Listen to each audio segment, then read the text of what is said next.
Hi guys, happy Literacy Week. I'm here to read a story to you about kindness, and it is an AR book. It is called Little Polar Bear Finds a Friend. The AR quiz number is 11565.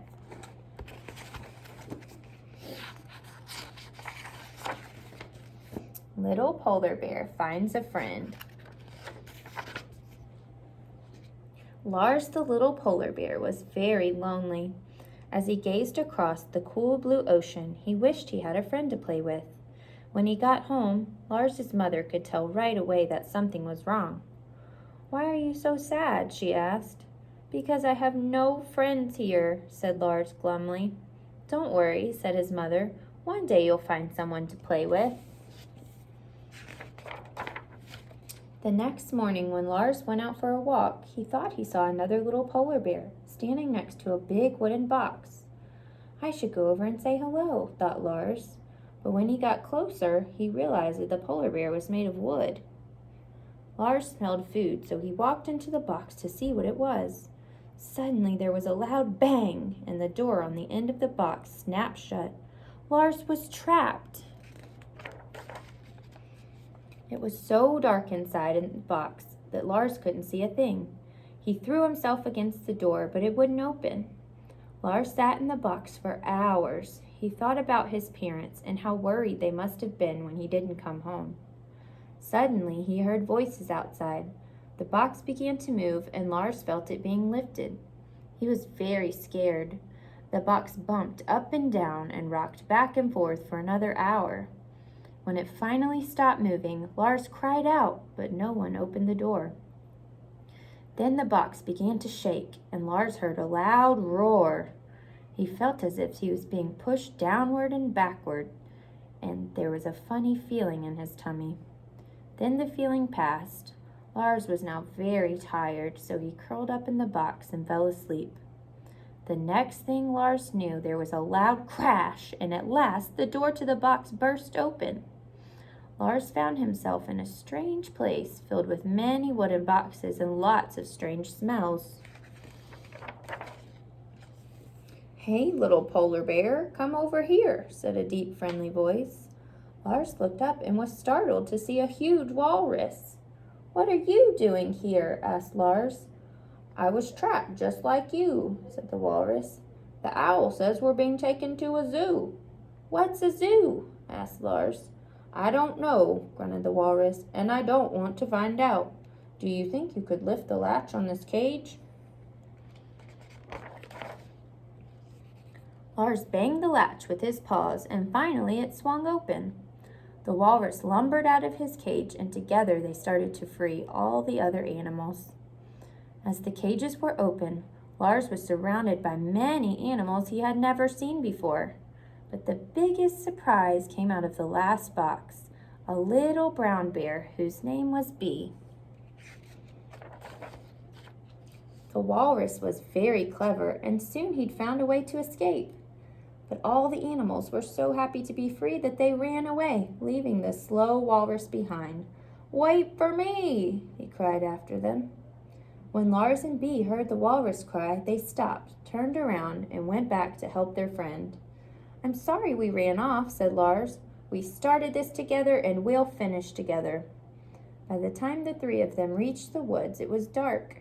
They barely escaped being caught in the bright glare of searchlights.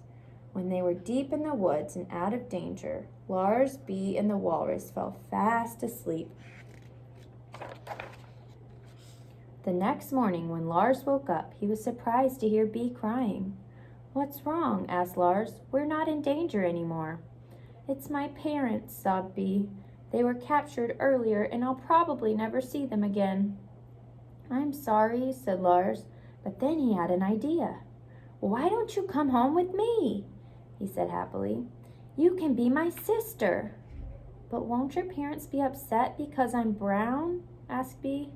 "Of course not," said Lars. "Bears are bears." When the walrus woke up, the three of them talked about how they would get home. "If we could find a river," said the walrus, "I could carry the two of you on my back." While the walrus talked, Bee noticed some bees flying around a tree. I'm hungry, Bee said, turning to Lars. Will you help me get some honey? Lars had never seen bees before and he was afraid. He hid behind some bushes with the walrus. Lars and the walrus liked the honey very much, and as soon as they'd eaten, the three friends set off to find a river. As they walked along, Lars couldn't believe how many trees there were in the forest. Luckily, Bee had such a good sense of smell that she quickly led them to a small stream. The walrus jumped right in and rolled around. "This feels great," he said happily. "Climb on my back and let's get going." As the walrus swam along, the stream turned into a river. Lars told Bee all about his wonderful home. Then Lars noticed a familiar smell. "We're coming to a city," he said. "I visited a city once. We must be very careful. Let's stop until it gets dark."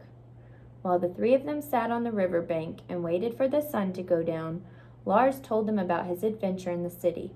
"I met some nice cats," he said, "but everything is very dirty. My home is much nicer than a city." The next day, Lars and the walrus recognized the smell of salty seawater. "We're almost home," Lars said to Bee. "Not quite," said the walrus. "We still have far to go, and first we have to pass through those big gates up ahead." Soon they found themselves in the middle of the ocean. A storm had started, and the waves were getting bigger and bigger. "Hang on tight," yelled the walrus. At last, the three friends arrived in the Arctic. Bee stared at the strange landscape. She had seen snow before, but she had never seen so much of it. The walrus dropped Lars and Bee off near Lars's home. It was time to say goodbye. "Thanks for waiting for me," said the walrus. "I never would have made it home without you." "And we never would have made it without you," said Lars. As the walrus swam away, Lars and Bee set out to find Lars's parents. Bee was having trouble walking on the ice and snow. She kept slipping and sliding. Suddenly, Lars saw his parents and ran up to greet them. Bee slid along behind him. "Where have you been?" said his mother. "We were so worried about you." Lars quickly told his parents about his latest adventure and explained that Bee had been separated from her parents. "She's afraid that you won't let her stay because she's brown," said Lars. "That's silly," said Lars's father. "Bears are bears." Lars's mother gave Bee a big hug. "You're a very beautiful bear," she said. "You can stay with us as long as you like." Lars was very happy. "I can't wait to get home," he said. "There are so many things I want to show my new friend."